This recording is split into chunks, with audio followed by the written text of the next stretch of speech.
Hello everybody, this is Fernando for the latest Jurassic Park Monsters and Mayhem podcast video. I thought I would continue to do another one in here after seeing some of your feedback, some of your thoughts with regards to my announcement associated with this new series. There was some positive feedback with it, not so much high when it comes to the views, but this is a new series, so I'll give it a couple more chances, just see how things are going. But I'm definitely having fun with this brand new playlist.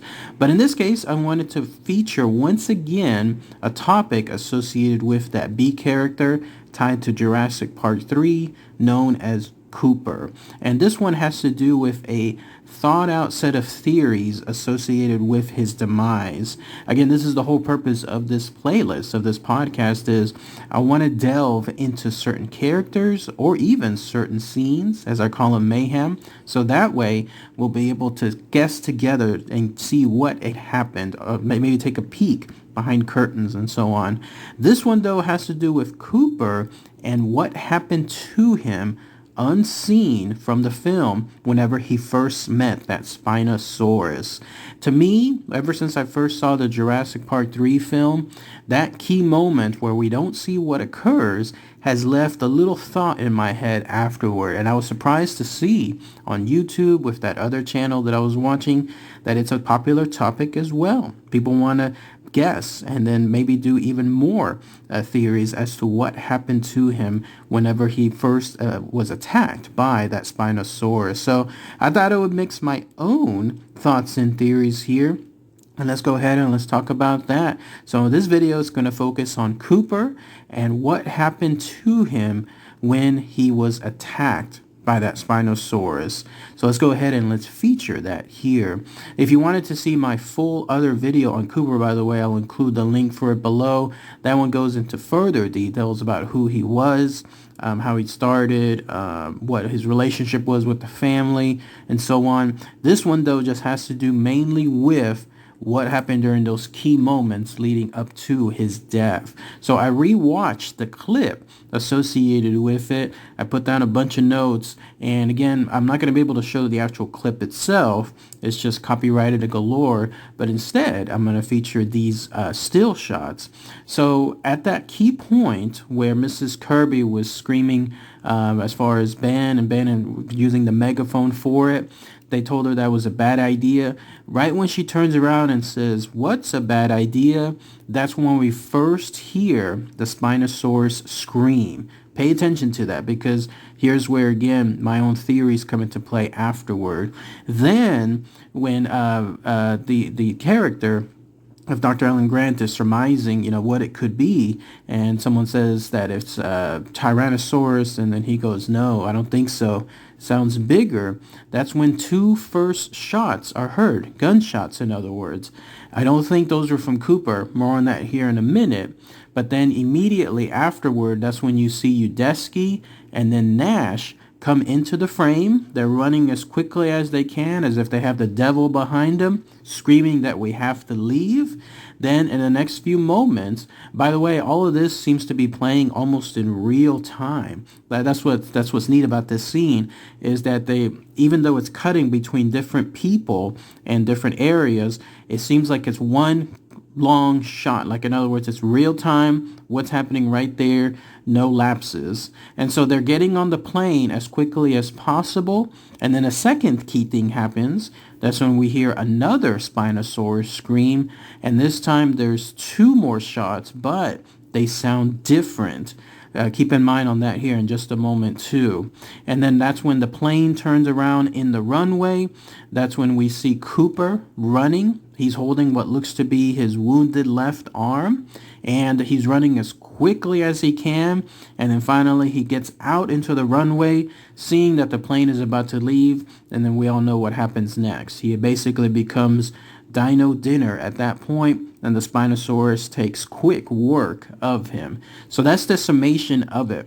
Spinosaurus scream, 2 quick shots, and then they're leaving the plane. Another Spinosaurus scream, 2 more shots, and then finally that's when we see Cooper coming out. So that's what we're going to talk about here. Those moments that we don't see Cooper before he was running away.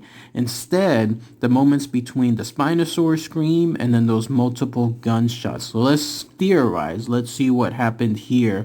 And I'd love to hear what your thoughts are.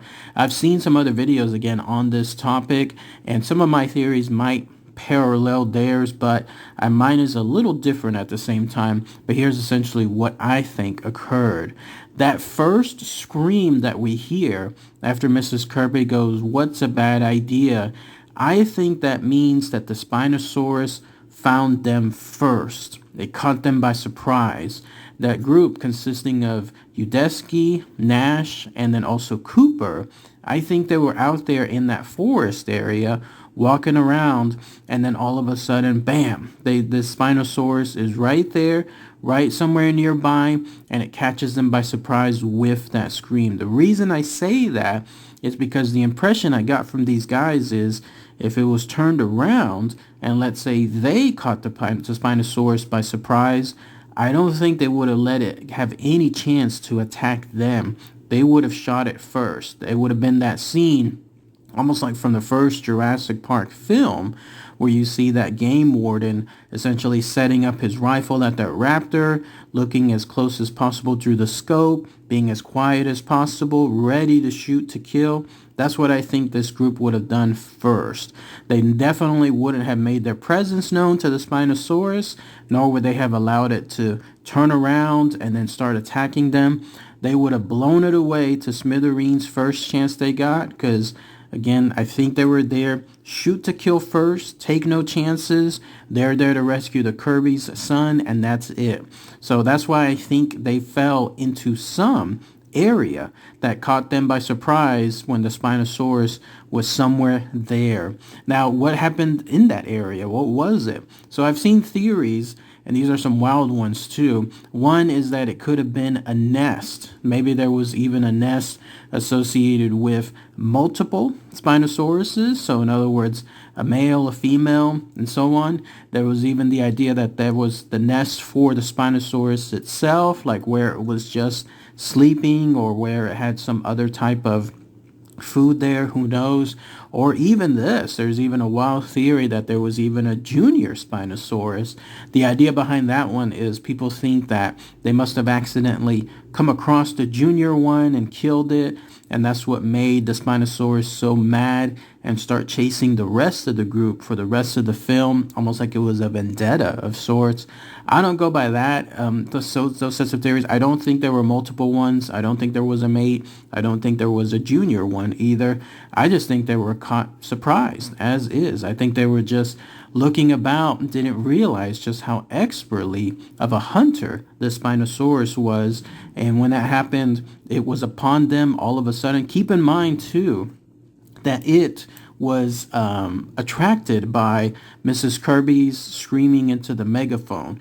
It must have heard it from who knows how far away, so it was already moving in their direction, but they were unaware about it. They had no idea that that was occurring. So that's why I go by that angle. They were walking into some thick foresty area, and then lo and behold, it was suddenly upon them, just like a few feet away. Now, those first 2 shots that I was mentioning, I don't think those were from Cooper. There are some theories that those were from Cooper, but I don't think so, because you'll hear that it sounds different than the gun that he uses. More on that here in just a moment, why I believe that's 100% correct. Instead, I think it was a regular gun. It may have been from Cooper's. Maybe he had a little sidearm, or it may have been from Nash or Udesky. Once they were surprised by the Spinosaurus, they shot off 2 shots. Whether it hit the Spino, I don't know. It might have not, but clearly it didn't do any harm. I don't think it definitely was Cooper's gun, because it would have blown up the Spinosaurus to smithereens, no matter where it would have hit, whether it was the leg or the chest or the head.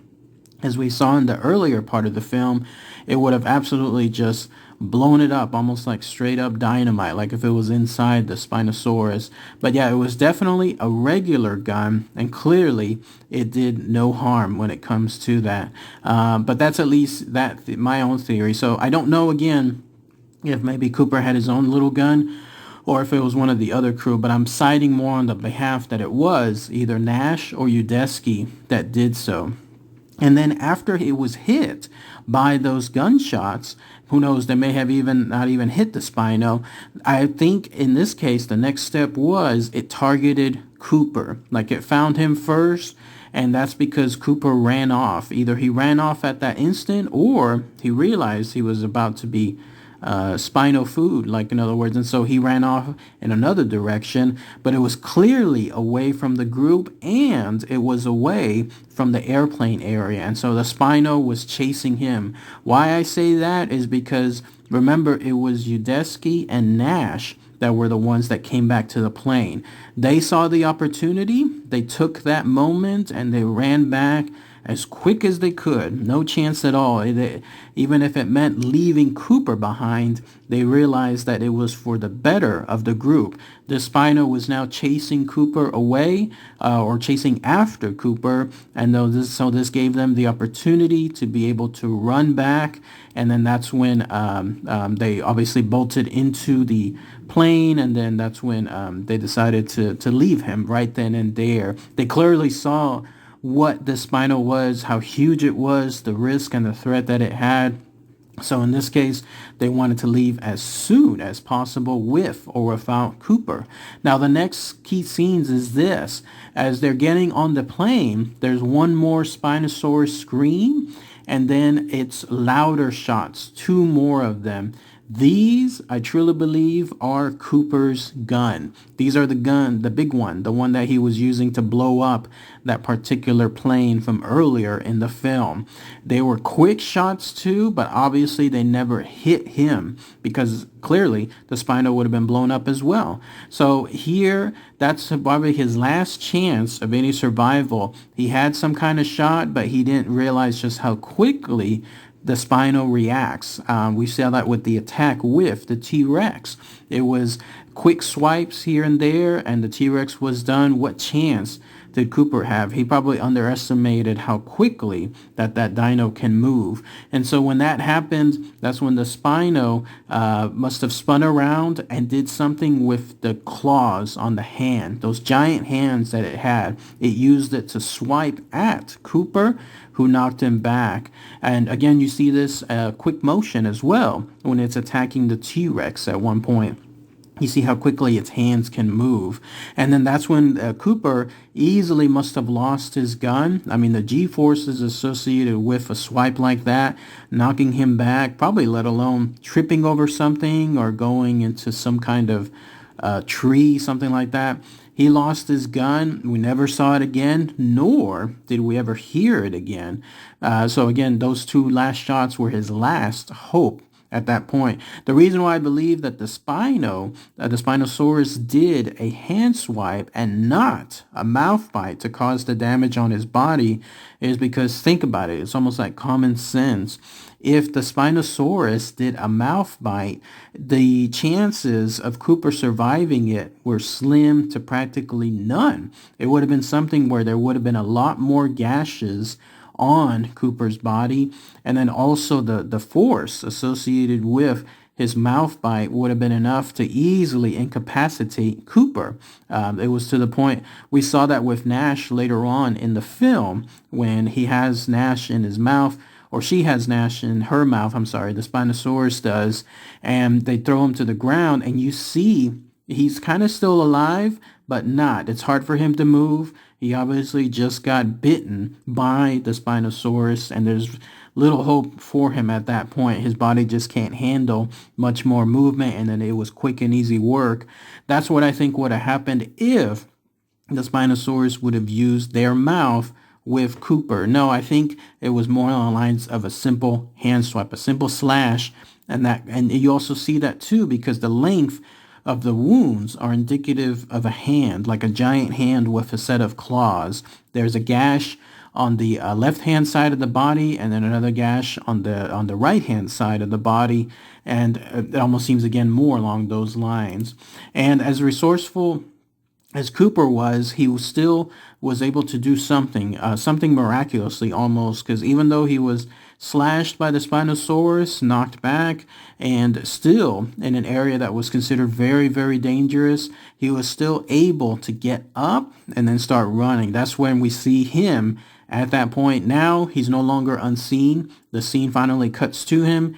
Everything else, as far as the radio drama of thinking in our heads what could have and so on happened to him, now we see that he's running, and then he's holding his hand, his left hand obviously gashed, and he's trying to prevent it from bleeding, and then that's where the rest of the story plays out. But those are my theories essentially as to what happened to Cooper during those key moments associated with him no longer being on screen. So the first Spinosaurus scream was Spinosaurus catching them by surprise. And then what I think happened next was 2 shots were fired, either by Cooper or by the other team. And then it did or didn't hit the Spinosaurus, but most importantly, that's when Cooper ran off from that area, either was chased off or ran off, and either way caused the Spinosaurus to focus on him. And then that caused the rest of the team to run back to the plane. Then we hear 2 more shots. They clearly didn't hit the Spinosaurus, and then that's when I believe, in my own thoughts, my own theory, that giant slash happened by the Spinosaurus's actual hand, causing the wound, causing him to lose his big gun, and then start running back. He found his bearings and ran back. And that's at least my thoughts. But let me know what your own thoughts are. Comments as well. Please post them below. Love to hear that stuff. This is the kind of stuff that I'm going to do with this playlist. Focus on dinosaurs. I'll do some of those next as well. Focus on key characters and then on mysterious scenes too. And then start playing around with those theories. But anyways, let me know what you guys think. All right, everybody. Thanks again as always. Take care.